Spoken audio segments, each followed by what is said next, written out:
So you won't drive a car without regular checkups and servicing, will you? Would you wait for that car first to pack up before you realize, I think I've got to do something about this car and service it. Maybe we need to change the oil. So why do we do that with our mental health? Why is it that we go to the hospitals every year, sometimes every 2 years, and do physical checkups, but we don't know or don't think or never ask the doctors, how can I also check that my mental health is fine? Let me share something with you. Data says that whether you like it or not, by the time your body is suffering a physical ailment, your mind already suffered it. A lot of times, most of our physical ailments are emotional. Remember why they created the placebo? They realized that the mind is what actually heals you, not necessarily the drug. The belief in the drug is what heals you. So they tested that placebo with people and gave it to them, and the same people that took the placebo thinking it was whatever drug it was meant to be, it helped them just like the ones that took the actual drug. What was different? The mind. The belief in the drug saved them. So if you know that it's important to go to the hospital and go and check yourself physically, how come you've never asked, who can I go and speak to check myself mentally? This video is for you.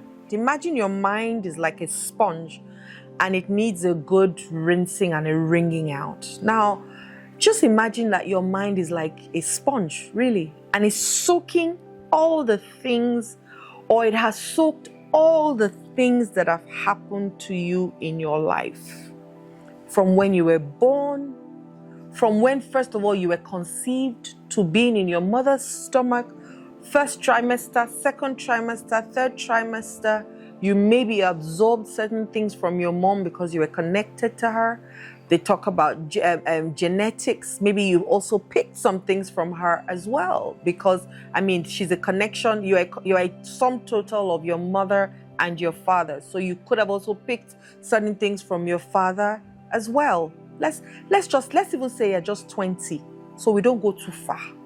So all of that has happened. You are born into the world, right? You come into this world and you're with parents who are very dysfunctional. Your mom is always sick and she's a secret alcoholic. Then your father is consistently out of the house, saying, of course, he's going to go and bring home the Benjamins, because now your mother cannot work because she's always ill. And then you start to grow up in that situation. Father, absentee father, emotionally and physically. You then have a mother who is always sick and is now also drinking alcohol. I had an aunt who was like that, actually, and she died from overdose or some kind of, she had liver failure. Then miraculously, it seemed like she was okay. She went back to hiding her drink. You think she's drinking tea, and she was drinking straight up Chelsea and Squadron, those strong stuff. And eventually she died, right? Now, you as a child would have had to do a lot to help your mother, to look after her. Some mothers don't know where to draw the line, because now, don't forget, this mother was crying for help in the first place. That she was even falling sick was a cry for help. She needed attention. And the only way that she could get attention is by being sick. Unfortunately, the person she wants attention from, your father, is unavailable. And then, so who then starts to give her the attention? You, especially if you're a boy. Let's say you're a boy. Even as a girl, you do it, but let's just say you're a boy. And then you have to go and clean up after your mother. You have to help her. You have to hold her. The enmeshment now starts to pick up, because now there's no clear line to whether you're a son or whether you're a husband, because husband is never there. And because you're giving your mother attention all the time and support and security and all those things, you become your mother's olori oko. How do they say it in Yoruba land? Where they say okomi, the mother keeps calling the son my husband. He's not your husband, ma. I just wanted to throw that in. Your husband is your husband. This is your child, not your husband.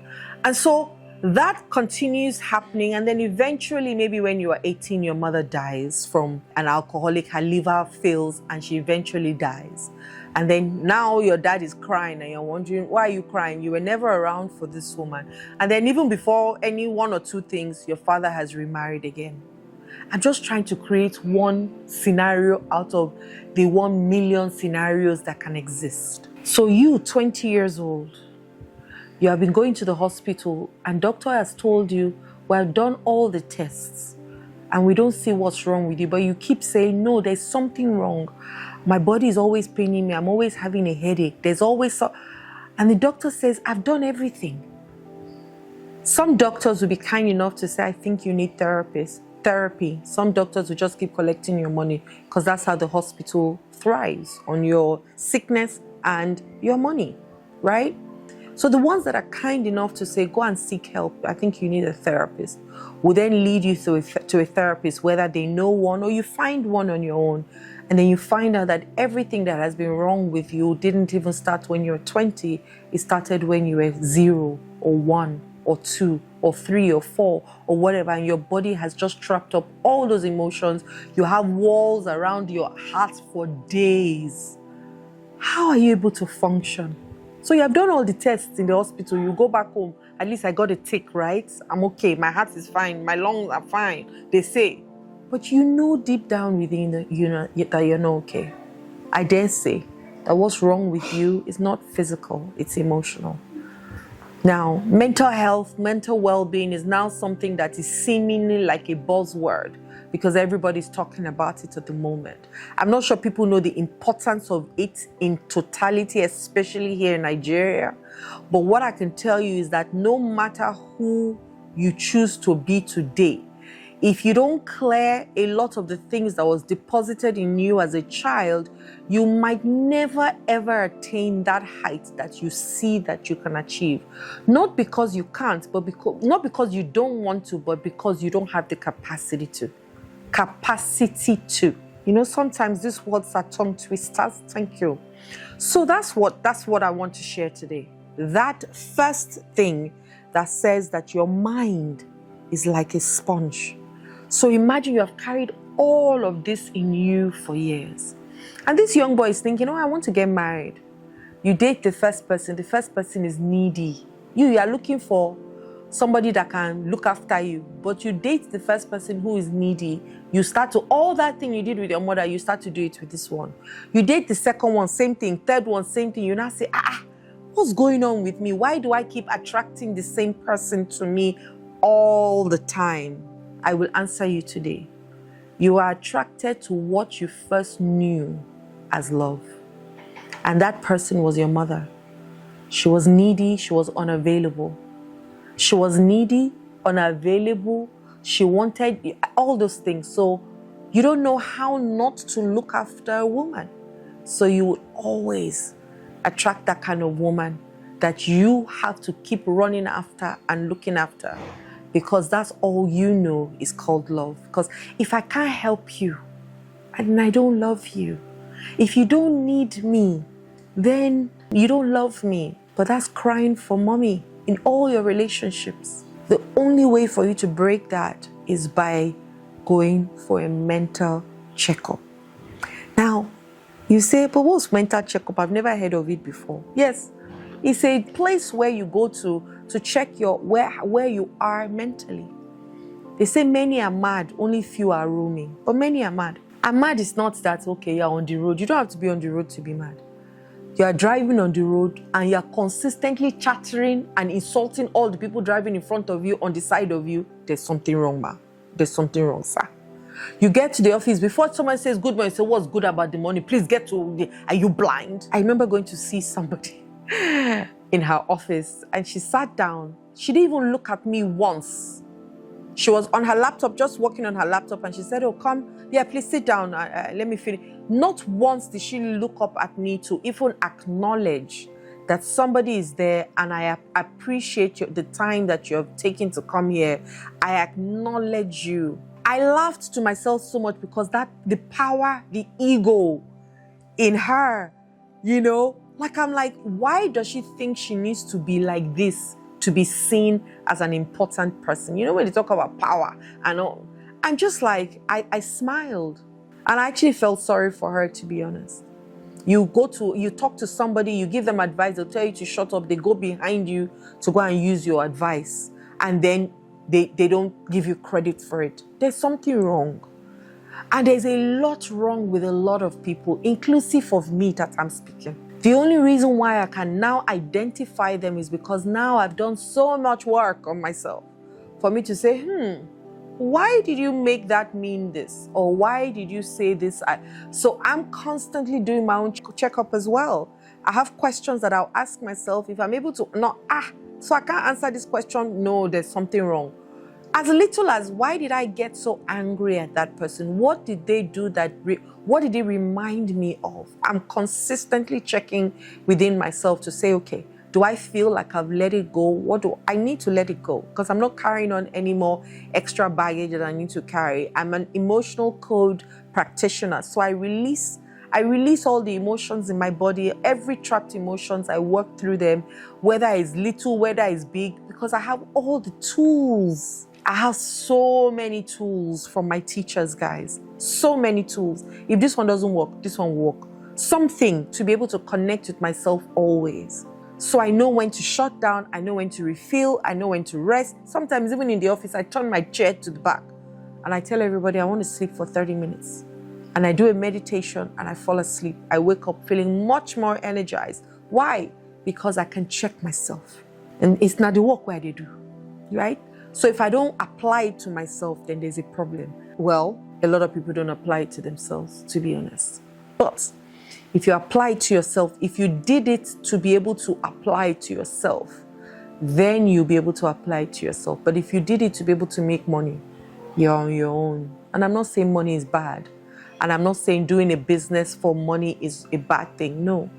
But if you don't have people in your heart at the center, doing anything for just money will not take you to the level that you need to get to if you don't have people in the center. So what are the things? First of all, I said, your mind is like a sponge. Be careful to always work through it and release some of the things that need to come out of it, right? Your mind will answer most questions if you learn to relax and wait for the answer. And that's the truth.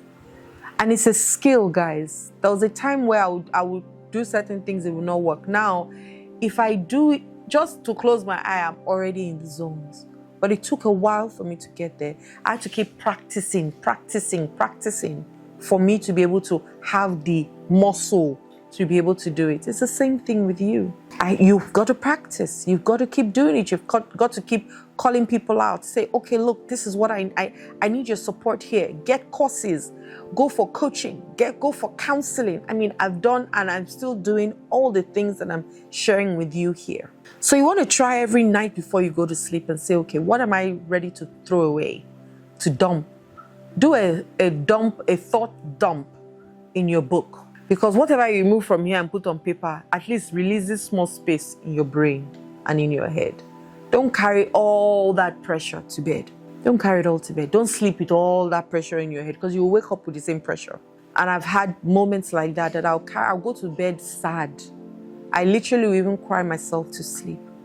And at some point I started to have challenges with my eyes because I think I had overcried. And there was a lot of sadness deposited in me. And if you know anything about where sadness is deposited, it's from here all the way up, right? Because all these emotions get trapped within your organs and your glands. You can believe it or not, it's still the truth. So check it out. Once again, I'm a living example, but I have tons of clients who have shown me that exactly what I'm saying is true. So where does your anger get itself deposited? Where does all different parts of your body, anxiety, fear, depression, hopelessness, helplessness, they're all deposited in one part of your body or the other. So you've got to look at it and you've got to check how really you can put it down on paper and just allow it. Put it down on paper, put it down on paper, scribble it down on paper. Release the space in your head, and then you can look at it and then you can question it objectively. Another thing that I think that you can do is small reframes can unlock big shifts. So one of my clients was paralyzed by the fear of failure and seeing every misstep as a sign that they were doomed. Do you know that feeling? That's, you know, in Nigeria it says your sister's mother's brother that is doing you, your village people are doing you. In church there's one person or there's a neighbor that is a babalawo or is a witch, or we believe in all these things. And please keep your belief is that if that's what you believe, but what you don't know is that whatever you believe will be your reality. I don't believe in those things, so they don't chase me or look for me, because what I'm looking for is looking for me. And so I look for peace. I'm not looking for turmoil.